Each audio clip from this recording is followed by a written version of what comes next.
Good morning, everyone. Good Happy morning. Wednesday. Yeah, Happy Wednesday. yeah, Yeah, it's beautiful here. I mean, we've got fantastic weather in Denver. It's beautiful spring nice. weather. So That's nice. You had some snow over the yeah, weekend, I see. yeah, we had 6 inches of snow on Saturday. Wow. A Yeah, lot. walking out of Walmart with fertilizer for the lawn, and it got hit by snowflakes. It's like, what am I doing buying fertilizer? When it's snowing outside. But It's anyway, crazy. It's like get your yeah, skis. it is nuts. It is nuts. But hopefully, that'll be the last one. That'll be the last one, and we can get to spring. It's probably because you put away your snow stuff. Probably, I did. I moved all of my salt and shovels to the garage from the Hmm. front porch, and there you go. That's got to be the Yeah. key, Yeah. and clearly my snow shovel guy is no longer available because he's too busy in spring sports. So Yeah. And he's now a lifeguard. He's now transitioning to lifeguard. exactly. Uh, So so this what's is a our good topic today? Yeah, conversation.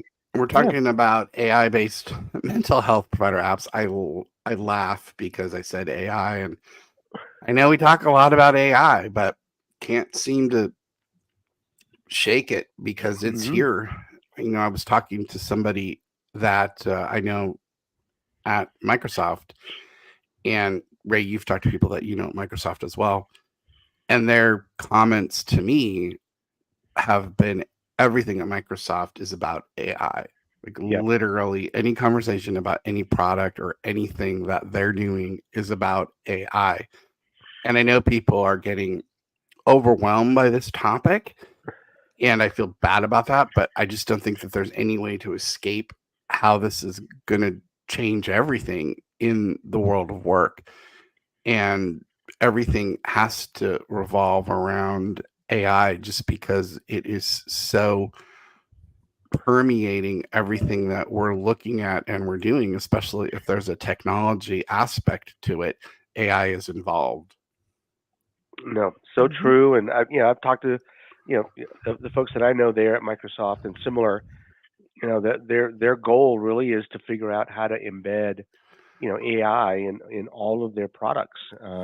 Whether it's Copilot, whether it's any of their other you know enterprise level products. That's kind of the goal. And the interesting part is I think this is one area where I think AI really has an advantage. Because if you've got a mental health challenge, you know, having to get up and either do a Zoom with a professional or go into an office with a professional, is tough to do. Uh, and you know, having something on your phone that can help you is fantastic. So I mean, it's really kind of a cool way to use AI. Well, from what I understand, Copilot within Microsoft is the place that you go for every question. So basically, every piece of documentation that has ever existed, from what I'm under the impression of, and I don't work at Hmm. Microsoft, so if I Hmm. get this wrong, don't beat me up. But from what I understand, they've put every single piece of information about Microsoft process, history, tools into Copilot. And if you have a question, you go to Copilot first. You don't go to your manager, you don't go to a Hmm. peer, you Hmm. don't do any other research. You go to Copilot, and Copilot provides you the information relative to what you're searching for. And so when you see things like that, I think that the next logical step is things like an AI based mental health provider, which we're seeing. I just did a demo of one of these, and I've done a demo of a lot of them, but I just did a demo recently last week. And so the first step is really the AI working with you to assess your situation, just like you would ask a question at Microsoft Hmm. into Copilot. You ask a question into these apps, and they start talking to you about what your issue or your concern or what you're worried about or what you need help with. And as we've seen with a lot of our vendors, Heather and Ray, we know that these AI products can be used in a way that they're very personable and very friendly and very outgoing. So it's not like talking to some really robotic chatbot on the other end. It's very, very different because they're using the power of the generative AI. And you see how that works very well in situations like this. So it's very natural that with essentially all of the mental health um, crises that we have in the US, and the fact that it's really hard to find providers, that the first step is getting AI to help you and be there for you, as opposed to having to wait 2 weeks for a provider to get assigned to you. So it makes a lot of sense, and you can see how these things are really ginning up in the market. And like I talked about, the top 25 startups in 2023 were all sort of 25 of them in 2023. Almost 10 of them were some sort of mental health based app. And so this is a huge area that's just growing exponentially. And in fact, we're talking about that at World of Work. We're talking about mental health chatbots and apps. So this is a really big area. And I think you talked about this at the M&A roundtable yesterday, where you discussed this is a big area of acquisition. Wow. Yep, that's correct. I mean, we presented at the HR M&A roundtable yesterday, and we had a really robust discussion about some of the things that AI can do in acquisitions, and one of the things that we thought would be a great application is being able to as you're going through an acquisition, using AI to interview employees and that are being acquired and how they're feeling. What are the gaps? What are the issues? As just a way to collect feedback very quickly, without a person having to contact everybody or having to have one-on-ones on site. This is much more effective. Can collect a lot of data, and we just completed a pilot with an organization that we were finalizing a case study on, where we actually used it to do exit interviews, and we had really good success. With a data set of about close to 900 employees. So yeah, lots of activity around AI. And the interesting part is, I even know a person here in Denver who's an executive recruiter who on the side, is putting together an AI-based mental health app with a few folks that he knows. So so his goal is to basically build up, his business on the AI side, and stop doing the recruiting. So, so there's a lot of activity in this space, and folks trying to jump in.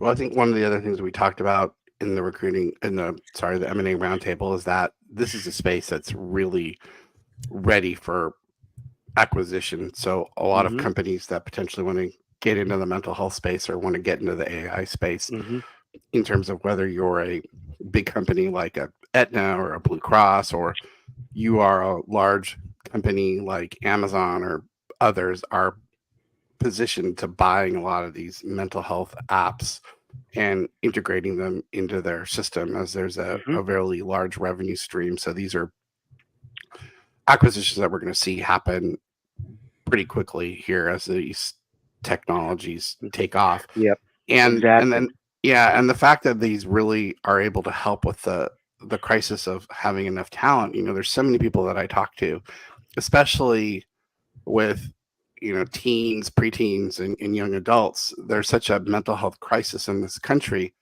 that if someone in that age group has a problem, there's a real inability to access help really quickly, and many times they wait weeks or months to find someone. And so what essentially happens is sometimes they're forced to go into some inpatient treatment and forcibly need to go in there because there's no other alternative, which is a shame because they may not necessarily need that scope of help. So that's what I've heard quite a bit. Yeah. I've experienced that firsthand, and I'll tell you that having something that's on demand until you can get in, and you're talking weeks, sometimes months, to be able to get in, and it's got to be someone that takes your insurance and that all this stuff, and then you may not like that person. You have to have a bond. I mean, it's critical. Yeah. And then you got to start all over again. Yeah. So No. having something that's on demand immediate is huge. Yeah, I mean, exactly. I mean, if you're going to talk to somebody about your personal struggles, you want to make sure that that individual clicks with you. Yeah. And not every therapist is equal. Each therapist does things differently, Hmm. for sure. Yeah. And you want to make sure that you're plugged into the right individual, like you said, Heather. Yeah. Yeah. Yeah. So true. Take And I've take actually, tried the Calm, I think CALM app, and I've got it on my And phone. funny, it was and after one of our meetings yeah, with me, so he it needed to was. use It it. It was. was fun. It was. He I went tapped and into it. downloaded it. Yeah. And I don't spend a lot of. I try not to spend a whole lot of free time on my phone. But actually, it works really really well. Like, it had some great recommendations, on how to get better sleep. Basically get away from the phone and any screens, before you go Yeah. to sleep. I mean, I'm counseling uh, you on the phone, and my counsel is get away from yeah, the phone. yeah, exactly. That's So funny. it was Okay. perfect. It was perfect. Yeah. But no, and they're very, they're great. They're just great to, way to kind of some new ideas and ways to, to kind of, relax and kind of decompress a little bit from a tough day. And there's a lot of different apps out there.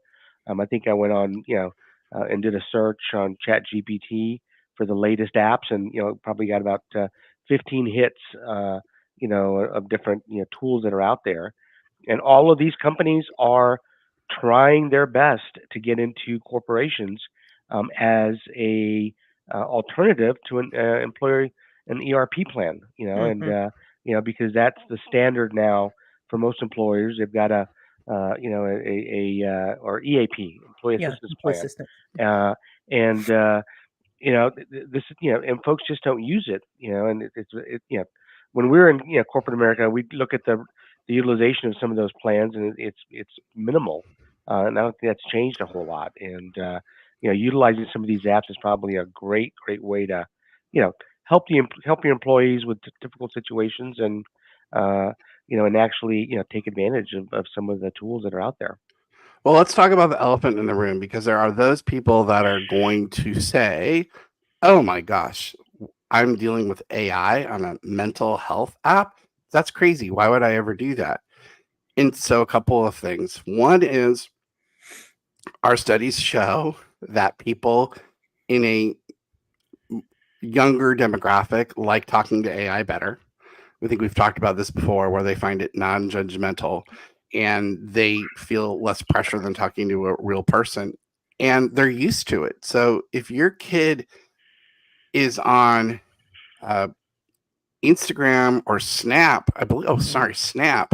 Snap has that AI friend that you can talk with, and kids are used to it. They have this AI friend, and so they interact with it. So it's really nothing that scares them. I think it scares people that are of a different age demographic, Hmm. and Hmm. so that's why there's so much potential utilization of these AI products Hmm. in the Yeah. marketplace. And the other thing is, what we're going to see is, just like Teladoc became a standard, like you have to have Teladoc in your Hmm. company, so people can, do what they need to do on Teladoc. I've never had much luck with Teladoc, so I'll Hmm. I don't know, Yep. because every time I've used it, they're like, "Yeah, you need to go to the emergency room." So, Oh no. so maybe I'm not a good candidate, but there's others that have probably done well with that. Yep. Um, but I think that I don't think I'm going to say it. You're going to have to, as a corporation, have a mental health app, and mobile solution for that. Just like you've Hmm. got that with Teledocs, it's going to just Yeah. become table table stakes that you are able to have those. And we're seeing that, where people are Yeah. implementing those, because that's just the standard right now. Yeah. And when an application can ingest all of this great, information on how to help people, uh, and then it's learning along the way as it talks to more people. I mean, I mean, this is kind of Hmm. it's one of those tools that, um, you know, it's kind of as they say, it's a no-brainer. This is a great way to get, these kinds of services to folks. I think I was in a conference and and they said look right to the person to the right of you and the person to the left of you. You know, either one of those guys have had some kind of a mental issue or situation. We've all had them. Everybody goes through mental challenges, and that's just the way it is. Life is not easy, and having some of these tools available out there is a real positive for folks. I thought you were going to say they told you look left, look right. One of those two people is going to be replaced by AI. I thought that's where that was going for a second, but I'm glad you didn't say that, and I'm glad I'm saying it as a look joke. Left, look right. One of those two folks have had a mental issue of some kind. Yeah. So and probably yourself too. So that's just that's just the way it is, and I think it's become much more mainstream, to talk about it, and just like people, talk about, I think it's rage budgeting, where people can complain of what they can't afford. That's become, it's become normal to talk about your finances. It's become normal to talk about your mental health. Mm-hmm. Well, the other thing too is stress. I mean, just stress is a huge part of our life, and if we consider stress or our ability to handle stress and our ability to manage stress as a mental health challenge, geez, that's probably just about 95% of us. I mean, there is that group of people out there like Heather and Ray who do handle stress really well, which is true. And there are those people like me who are less inclined to handle intense stress without being a little bit more concerned about it in a diplomatic fashion. So like the person above me and below me, they're really good at it. I'm not as good at it, and I understand that, and unfortunately that's comes from having a type A alpha space and mentality, and I blame my family for that.